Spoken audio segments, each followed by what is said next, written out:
The inspection team gathered 3 days later. Arxel led 12 scientists from 6 species. They wore full environmental suits and carried enough sensors to scan a planet. Everyone was nervous. Captain Santos met them at the airlock with her calm smile. "Welcome aboard. I promise the ship won't explode while you're here." Several scientists didn't laugh. Arxel noticed their stress markers rising. He shared their concern but kept calm. They were here to learn. The ship's interior surprised him. He expected cold military corridors. Instead, the walls were painted warm colors. Photographs lined the hallway showing landscapes and people. Soft music played in the background. "We spend years on these ships," Santos explained, noticing their curiosity. "They're not just vessels. They're homes." She showed them crew quarters, mess halls, and recreation areas. Normal things.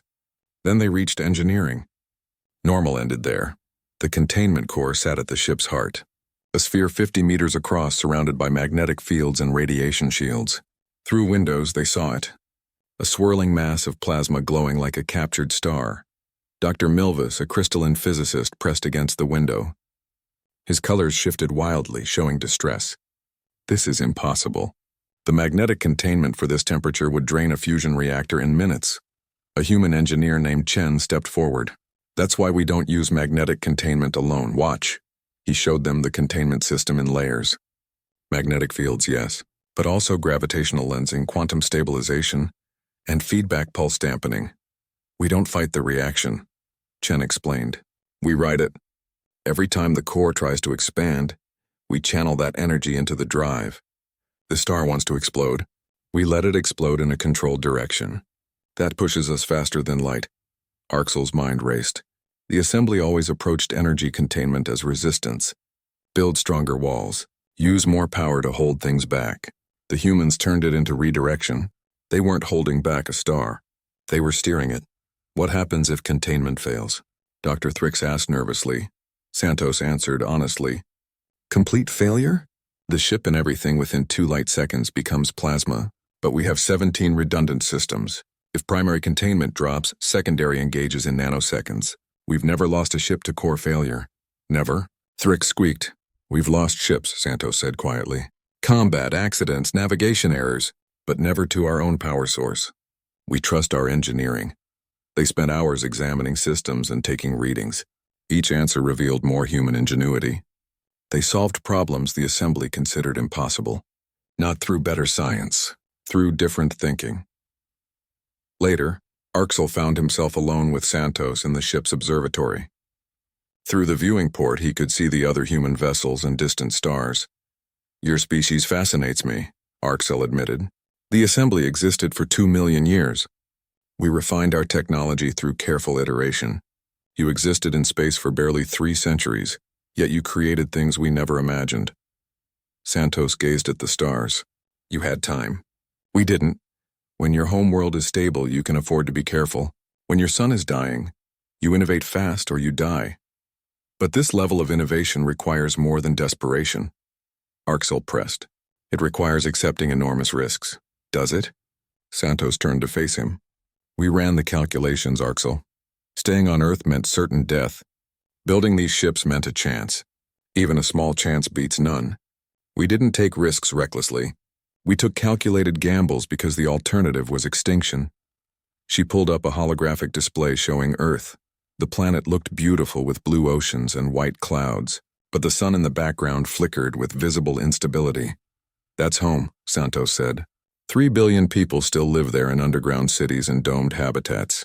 The surface temperature varies by 40 degrees week to week. Solar radiation spikes randomly. Our sun is tearing itself apart slowly over centuries. It's dying. We can't stop it." Arxel felt something unexpected. Deep respect mixed with sorrow. "So you built ships to evacuate?" "We built ships to survive," Santos corrected. "Some of humanity stays on Earth managing what they can. The rest of us spread out looking for new homes. These ships are our lifeboats and our future. Every vessel carries enough genetic material, technology, and knowledge to start a new colony if needed." "You're a nomadic species," Arxel realized. "By necessity, yes. Our entire civilization is mobile now. We don't have the luxury of staying in one place and building for millennia. We had to learn to carry everything with us, including our power source. The inspection continued for a week. The science team examined every system and verified every safety protocol. To their amazement and discomfort, everything checked out. The humans weren't careless. They were competent beyond belief. On the final day, Arxel compiled his report. He chose words carefully. The humans possess technology that appears reckless by our standards. However, their engineering is sound and their safety records exceed our own. They have not overcome physics. They simply approached it from angles we never considered. Recommendation: grant provisional membership. We have much to learn from them. He sent the report and sat back. His exoskeleton ached from days of activity. Through his window, he watched the human ships, each carrying a caged star. The assembly would debate for weeks. Some would call him naive. Others would call humans dangerous. But Arxel knew something they didn't. He walked through those ships. He saw photographs on walls, heard music in corridors, met engineers who trusted their lives to those contained stars every day. The humans weren't conquerors or fools. They were survivors who learned the hardest lesson in the universe. Sometimes the only way forward is through fire, and if you can't go around a star, you learn to carry it with you. The galaxy was about to learn this lesson too, whether it wanted to or not. The emergency alert shattered the diplomatic proceedings. Arxel was presenting his final inspection report when red lights flooded the council chamber. Every communication device activated at once with overlapping voices and alarms. Cravash attack at Velis Colony, Councillor Thex announced. His suit fogged with stress chemicals. They committed at least 200 vessels. The colony defense fleet requests immediate reinforcement. The chamber descended into controlled chaos. The Cravash swarm had been a border problem for decades, an aggressive hive species that expanded through conquest. They tested assembly borders before, but never with this many ships. How long until the defense fleet arrives? Arxel asked. 6 hours at maximum emergency speed, Admiral Kresh responded. The colony has maybe 3 hours before shields fail. Captain Santos, still present from the diplomatic sessions, stood abruptly. The Prometheus and her sister ships can be there in 90 minutes. The council turned to look at her. Absolutely not, Councillor Vrick stated firmly. You're not even provisional members yet. We can't authorize alien military intervention. With respect, Councillor, I wasn't asking for authorization, Santos replied. Her voice was calm but steel-hard. There are civilians dying. We're close enough to help. That's all the authorization I need. Captain Santos, please understand, Arxel interjected. There are protocols and procedures. We can't allow unknown military forces into an active combat zone. Santos met his eyes. Arxel, I've read your protocols. They're designed for careful, measured responses to known threats. But right now, people are dying while we debate procedure. My species has a saying, save first, apologize later. We're going. She activated her wrist communicator and spoke rapidly in her language. Through the translation, Arxel caught orders being relayed to the human fleet. Admiral Kresh moved to block the exit. Captain, I cannot allow this. You could compromise the entire military operation. Your weapons are untested in real combat. Then I guess you'll find out, Santos said, stepping around him. See you at Velis Colony, Admiral. She left the chamber. The council erupted in arguments. Arxel found himself torn. The humans were violating protocols and acting without authorization. But they were also the only ones close enough to save thousands of lives. I'm going with them, Arxel announced. What? Several councillors shouted. As liaison officer, it's my responsibility to observe human military capabilities, he said quickly, already moving toward the exit. If they're violating our protocols, someone should at least document what happens. He caught up with Santos at the docking bay. I'm coming aboard, she raised an eyebrow. To stop us? To watch, he replied. And maybe help if I can. Santos nodded once. Welcome to the Prometheus. Try to keep up. The human ship came alive with activity. Crew members moved with practiced efficiency. Their casual atmosphere was replaced by focused intensity. Arxel was directed to the bridge where he strapped into an observer seat. All hands combat stations, Santos announced over the ship-wide system. We have civilians under attack. 3 ships, maximum speed, humanitarian intervention, light the fires and kick the tires. We're going to war. The containment core's output spiked dramatically. Through observation feeds, Arxel watched the human ship's engines blaze brighter than any propulsion system he'd seen. Then reality twisted. They jumped to faster-than-light speeds. 87 minutes later, they dropped into normal space at Velis Colony. The battle was going poorly. Kravash vessels swarmed around the colony's orbital platforms. They moved in coordinated patterns, overwhelming defensive fire through sheer numbers. The colony's shields flickered with each impact, clearly failing. Tactical analysis, Santos ordered. A human officer responded immediately. Kravash fleet, 214 vessels. Organic technology, electromagnetic shielding, standard kinetic weapons. Colony shields at 18%. Estimate complete failure in 12 minutes. 3 ships against 200, muttered the weapons officer. Odds could be worse, could they? Arxel asked nervously. We could be on their side, the officer grinned. Santos studied the tactical display. We can't win a conventional engagement with those numbers. Time for a demonstration. Weapons, charge the Helios cannon. Arxel felt the ship's power systems surge. Energy readings spiked across every display. What is the Helios cannon? Remember how we contain stellar material? Santos replied. We figured out how to weaponize it. You're about to see solar engineering at its finest. The Prometheus positioned itself between the colony and the largest concentration of Kravash vessels. The ship's forward section opened, revealing a massive focusing array. Helios cannon at 90% charge, reported the weapons officer. Fire. When ready, Santos ordered. What happened next defied everything Arxel knew about weapons. The Prometheus released a contained solar flare directly at the Kravash swarm. It wasn't a beam or projectile. It was a wave of stellar plasma, magnetically shaped and directed, expanding outward like a miniature sun's eruption. The effect was catastrophic. Kravash ships caught in the wave simply ceased functioning. Their electromagnetic systems overloaded instantly. Their organic hulls burned. Their coordination failed as communications melted. In 3 seconds, 47 Kravash vessels transformed into burning debris. But the Helios cannon did more than destroy. The released plasma created a temporary electromagnetic phenomenon that disrupted every Kravash ship within range. Their swarm coordination collapsed. They scattered, confused and blinded. All ships, standard weapons free, Santos commanded. Take them while they're disrupted. The 3 human ships moved through the scattered Kravash fleet like predators among prey. Without coordination, the swarm's numerical advantage meant nothing. Human weapons picked off disabled ships methodically. 8 minutes later, the remaining Kravash vessels retreated, fleeing the system in disarray.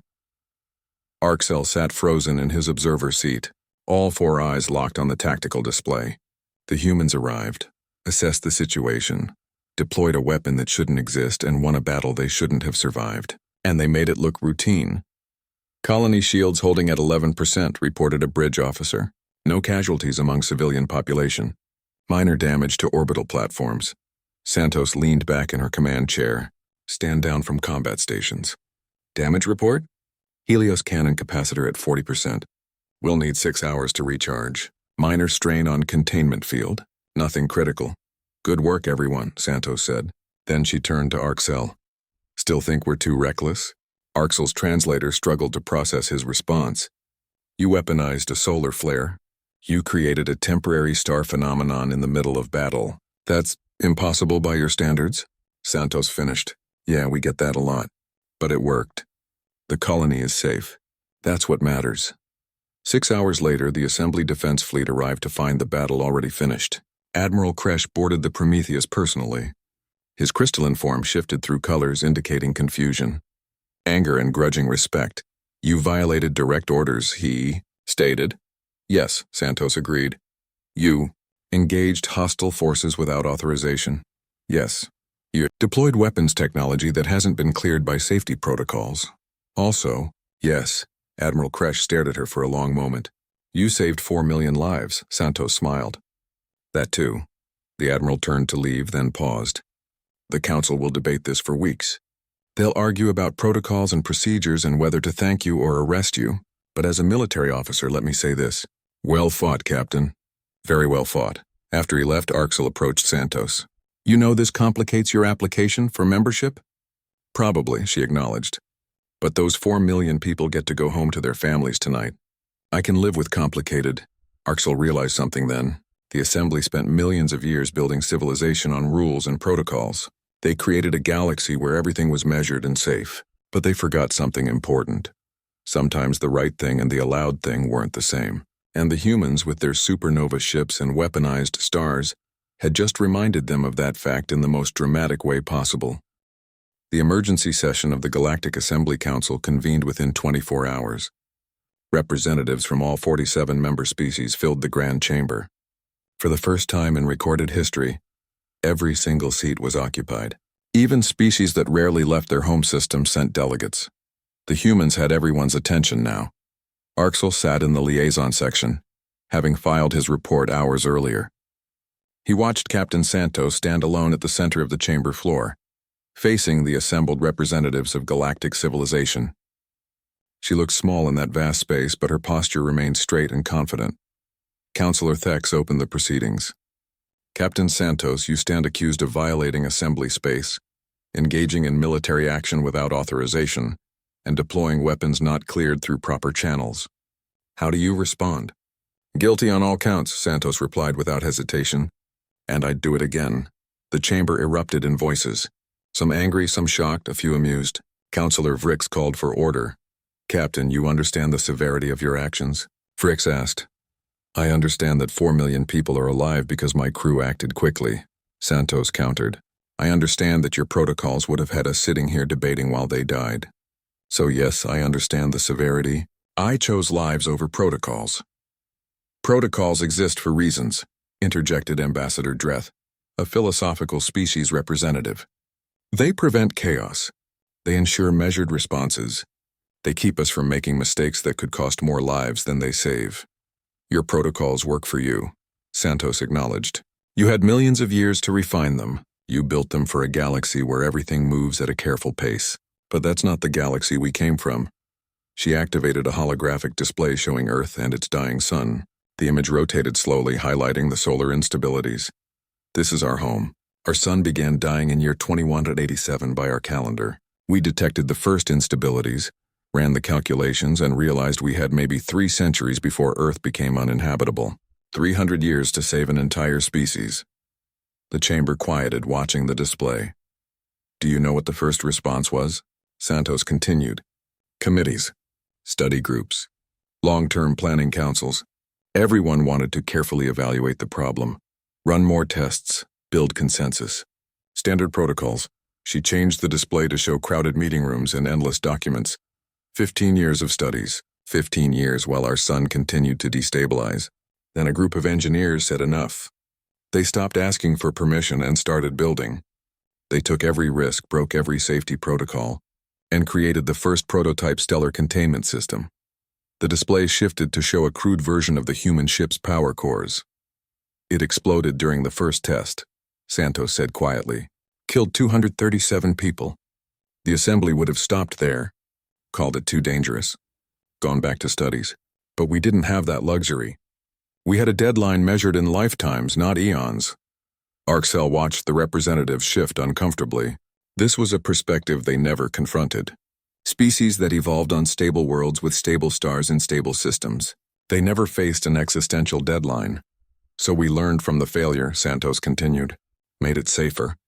Tested again. Failed again but smaller. Learned more. 50 years of rapid iteration. Of taking calculated risks because not taking risks meant extinction. And eventually we succeeded. The display showed the modern human ships, sleek and powerful. We didn't choose to be reckless, she said firmly. We chose to survive. Every human ship, every contained stellar core, every weapon system we develop, it all comes from the same place. The knowledge that if we don't push boundaries, we die. That's not philosophy. That's reality. Counselor Mervash, an ancient being whose exoskeleton bore markings of 7 centuries, spoke for the first time. Captain Santos, your story is compelling, but it presents us with a difficult question. Your species developed under extreme pressure, which created extreme solutions. Now you're here in our space with weapons that frighten us and attitudes that challenge our entire approach to civilization. How do we reconcile this? Santos met the old counselor's gaze. You don't reconcile it. You accept it. We're different. We think differently. We solve problems differently. But that doesn't make us wrong. It makes us diverse. Diversity is valuable, agreed Ambassador Dreth. But so is safety. Your Helios cannon, for instance. In the wrong hands, it could destroy populated planets. So could your fusion missiles, Santos countered. Any weapon can be misused. But you trust your member species not to commit genocide. Why not trust us? Because we've had millions of years to build that trust. Thex exclaimed. You've been in space for 3 centuries. And in those 3 centuries, we never attacked another sapient species first, Santos replied calmly. We defended ourselves. We helped you at Velis Colony. We shared our technology freely, despite having every reason to keep it secret. What more do you need to see? Arxel stood, requesting permission to speak. Fricks granted it. Counselors, I spent weeks with the humans. I examined their ships, studied their history, and watched them in combat. Captain Santos is correct. They are different from us, but I believe that difference is exactly what we need. Explain, Counselor Mervash commanded. We built our civilization on stability and caution, Arxel said. Those are valuable traits. They kept us alive for millions of years. But they also made us rigid. We approach every problem the same way, carefully, slowly, through consensus. The humans approach problems by asking what needs to be done and doing it. He pulled up data from the Velis Colony battle. The Kravosh have been a border threat for 63 years. In that time, we held 17 conferences on how to address them. We drafted 42 response protocols. We built defensive positions, all appropriate responses by our standards. But the problem persists because we're always reacting, never acting decisively. That's different, Thex protested. The Kravosh are a known quantity. We can manage them through existing protocols. Can we? Arxel challenged. They just committed 200 ships to a colony raid. That's unprecedented. Our protocols didn't predict it, didn't prevent it, and wouldn't have stopped it in time. The humans did. In 90 minutes with 3 ships, they achieved what our entire defensive doctrine failed to accomplish. He turned to face the full council. The humans aren't asking us to abandon our principles. They're offering us a different perspective. Yes, their methods frighten us. Yes, they take risks we wouldn't take. But they've also survived what would have killed any of our species. That knowledge has value. Counselor Mervash leaned forward. If we accept you into the assembly, Captain, what assurances can you give us? How do we know you won't use your power against us? Santos seemed to consider the question carefully. Then she did something unexpected. She pulled up Earth again, zooming in to show massive underground cities and surface habitats struggling under a flickering sun. This is why, she said simply. 3 billion humans still live there. They maintain the infrastructure, keep the planet functioning, and pray that our ships find them new homes before the sun fails completely. Every human in space knows someone on Earth. Family, friends, loved ones.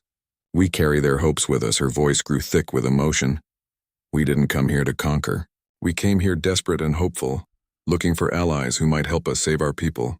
Do you really think we'd risk that by attacking the first friendly civilization we encountered? The chamber fell silent. We're survivors, Santos finished. We punch above our weight because we have to. We take risks because we have to. We carry stars in our ships because we have to. But we're also human. We value life. We help when we can. We hope for friends, not enemies. Judge us by our actions, not your fears. The vote took 3 hours. When it finished, the results were close but decisive. Provisional membership granted with conditions. Human weapons technology would be shared but regulated. Human ships would operate under assembly oversight. And humans would train assembly personnel in their engineering techniques. It wasn't perfect acceptance, but it was a beginning. After the session, Arxel found Santos in an observation lounge staring out at Earth's distant sun. Congratulations, he said. You're officially provisional members. Provisionally, she corrected with a tired smile. But it's a start. Thank you, Arxel. Your advocacy made the difference. I only spoke the truth, he replied. Your species has something valuable to teach us. They stood together, 2 representatives of vastly different species looking at the stars. The easy part was over. Now came the hard work of building understanding. But for the first time, Arxel felt hopeful. The galaxy was about to learn what humans already knew. Sometimes the only way forward was through the fire. The alert came 6 weeks into humanity's provisional membership. Arxel was aboard the Prometheus helping coordinate technology transfer programs. When every sensor array in assembly space screamed warnings, simultaneously, something enormous had just entered the galaxy. All stations, priority alert. Admiral Kresh's voice echoed through communication channels across dozens of systems. Long-range deep space sensors have detected a massive energy signature moving through the outer rim. Classification Stellar Devourer. This is not a drill. Arxel felt his exoskeleton go cold. Stellar Devourers were myths, stories used to frighten young ones, ancient machine intelligences that consumed stars for fuel, leaving dead systems behind. No one had actually seen one in over 1,000,000 years. Arxel, what exactly is a Stellar Devourer? Captain Santos asked, her face pale. He pulled up ancient records, his claws trembling. Machine entities from before the assembly, maybe 10 million years old. They feed on stellar material, draining stars over weeks and moving on. Every species has legends about them, but they're supposed to be extinct. Supposed to be, Santos repeated grimly. Nothing ever really goes extinct. Where is it headed? The tactical display showed the entity's trajectory. It was moving through the outer rim systems, each one uninhabited, but the course pointed directly toward populated space. At current speed, it reaches the Milvara system in 48 days, Admiral Kresh reported. Population 600 million. An emergency council session convened within hours. Arxel attended virtually from the Prometheus, watching representatives panic in real time. We need to evacuate Milvara, Councillor Thex insisted. 600 million people in 48 days? Councillor Vrix replied. Impossible. We'd need 10,000 transport ships. Then we fight it, Admiral Kresh said. With what? Thex's voice cracked. Our weapons are designed for ship combat, not entities that eat stars. We might as well throw rocks at it. The council descended into chaos. Every suggestion met with practical impossibilities. Evacuate. Not enough time. Fight. No effective weapons. Negotiate? It was a machine, perhaps mindless. Build defenses?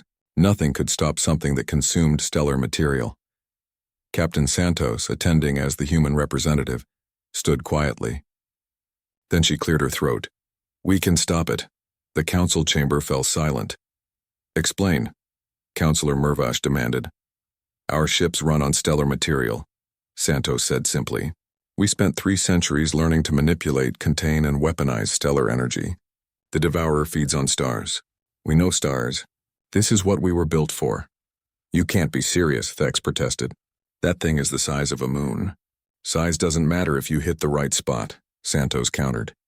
Arxel, your records say these entities have a core intelligence, right? A central processor? Arxel checked the ancient files. Yes, theoretical only. No one got close enough to confirm. Then we get close, Santos said firmly. We use our Helios cannons to penetrate its outer hull, find the core, and destroy it. That's suicide, Admiral Kresh stated flatly. Maybe, Santos acknowledged. But it's a chance. Better than sitting here watching it eat its way through the galaxy. And there's another option. She pulled up technical specifications that made the assembly scientists recoil. We teach you our stellar engineering, compressed timeline, emergency protocols. Not everything, but enough. We give you the tools to build your own defenses against stellar-level threats. Share the knowledge that kept humanity alive. The council erupted in arguments. Some called it desperation. Others called it humanity's recklessness infecting the assembly. But Councillor Mervash silenced them all. Time is limited, the ancient being said. We have 48 days to save Milvara. Captain Santos, you have authorization to proceed. Admiral Kresh, assemble a joint task force. The rest of you prepare evacuation contingencies. The next 40 days transformed everything. Human engineers worked around the clock, teaching assembly scientists the basics of stellar containment. Not enough time to build new ships, but enough to modify existing weapons platforms. The humans shared designs freely, holding nothing back. Arxel coordinated the knowledge transfer, amazed at how quickly assembly species adapted when necessity demanded it. The careful, conservative approach vanished under deadline pressure. They were learning what humanity knew for centuries. When survival is at stake, you learn fast or you die. The combined fleet assembled at the Milvara system's edge. 23 assembly vessels modified with human technology. 3 human ships, their cores burning bright, and Admiral Kresh's flagship carrying the first assembly-built stellar compression weapon. The Stellar Devourer arrived on schedule. A massive construct of metal and energy, ancient beyond comprehension. It ignored the fleet, focused on the star at the system's center. All ships, this is Admiral Kresh, the commander announced. We stand between a threat and 600 million lives. Today we don't fight as separate species. We fight as one civilization, engage at will. The battle that followed would be studied for generations. The Devourer's outer hull absorbed conventional weapons effortlessly, but when the Prometheus fired its Helios cannon, the concentrated solar flare punched through, revealing interior structure. Target confirmed, Santos shouted. Central processor located. Coordinates uploading to all ships. The fleet focused fire on the breach. Human weapons and assembly weapons modified with human technology, all converged on one point. The Devourer began to respond, extending defensive systems that hadn't activated in millennia. It's adapting, Kresh warned. All ships maximum intensity. Arxel watched from the Prometheus bridge as two human destroyers moved into close range, their Helios cannons firing continuously. The strain on their containment systems showed in red warnings across every display. Captain, those ships are going critical, the weapons officer warned Santos. They know, Santos replied quietly. They're buying us time. All crew prepare for core deployment. Core deployment? Arxel asked in horror. Santos met his eyes. Sometimes you have to break the containment to save the day. We're going to overload our stellar cores and use them as weapons. Directed Supernova. It'll destroy the Devourer. And your ships? We evacuated the crew from the two destroyers. They're on automated control. The Prometheus will deploy its core at minimum safe distance and jump away immediately after. Minimum safe distance isn't safe at all. No, Santos agreed. But 600 million people get to live. That math works for me. The two unmanned destroyers positioned themselves on opposite sides of the Devourer's core. Their containment fields began collapsing in controlled sequence, releasing stellar material directly into the entity's interior. The effect was catastrophic. The Devourer's ancient systems, designed to absorb stellar energy slowly, couldn't handle the sudden flood. Internal explosions rippled through its structure. Prometheus, you're up, Kresh ordered. Finish it. Santos took a deep breath. Engineering, prepare core ejection. Navigation, calculate jump coordinates. Crew, brace for emergency faster than light travel. The ship moved in close, closer than any sane captain would risk. Arxel felt the hull vibrate as they maneuvered through the Devourer's defensive fire. Alarms screamed warnings across every system. Core ejection in 3, 2, 1, deploy. The Prometheus released its stellar core in a magnetic bottle aimed directly at the Devourer's central processor. Then the ship's emergency drive engaged, tearing reality apart to escape. They emerged 30 light seconds away just as the core detonated. Through observation feeds, Arxel watched a miniature supernova bloom inside the stellar Devourer. The ancient entity, billions of years old, died in a flash of stellar fire created by a species that had been in space for barely 3 centuries. The silence on the bridge lasted 5 full seconds. Then the Prometheus erupted in cheers. Human crew members hugged each other, crying and laughing simultaneously. Similar celebrations echoed through communication channels from the assembly fleet. Stellar Devourer destroyed, Admiral Kresh reported. Milvera system secure, all ships status report. The cost became clear in the following hours. Both destroyers lost, though their crews evacuated safely. The Prometheus would need months of repairs. Several assembly ships sustained heavy damage, but 0 casualties among civilians. 0 casualties among the combined fleet. The council session that followed was brief and unanimous. The humans are no longer provisional members, Councillor Mervash announced. They are full members of the Galactic Assembly with all rights and privileges. We acknowledge that their technology and perspective have fundamentally changed our understanding of what's possible. We were wrong to fear them. They didn't bring supernova ships to conquer us. They brought them because survival demanded it. And today they saved us all. 3 months later, Arxel stood on Earth's surface for the first time. Santos invited him personally, wanting to show him what humanity was fighting for. The underground city stretched for kilometers, carved into bedrock deep enough to shield against the unstable sun. 3 billion people lived here in controlled environments, waiting for news from their ships above. But Santos took him to the surface, to a sealed observation dome. Through the filters, they could see Earth's sun flickering with visible instabilities dying slowly. This is why we are who we are, Santos said quietly. Every human alive knows that sun is counting down. We grew up with existential dread as our constant companion. It made us desperate, yes. Reckless, maybe, but also determined and innovative in ways stable species never needed to be. Arxel looked at the dying star. You could have retreated. run to the edges of the galaxy and hidden. Some suggested that, Santos admitted. But humanity doesn't retreat. We face problems head-on, even when they're impossible. Especially when they're impossible. That's what the Assembly needed to understand. We don't ride supernovas because we're crazy. We ride them because we refuse to die quietly. You're poets as well as engineers, Arxel observed. We're survivors, Santos corrected. Same thing, really. They stood together in silence, watching the unstable star. Arxel understood now completely. The humans hadn't just brought new technology to the Assembly. They brought a new philosophy, that impossible problems required impossible solutions, that survival meant facing fears rather than managing them, and that sometimes the only way forward was to carry your own star. The galaxy had been comfortable for millions of years, building slowly, carefully, conservatively. Then humanity arrived, desperate and brilliant and carrying stars in their ships. They reminded everyone of something crucial. Sometimes survival required more than caution. Sometimes it required courage to ride a supernova and the audacity to believe you'd reach the other side. And sometimes, just sometimes, that audacity was exactly what the universe needed.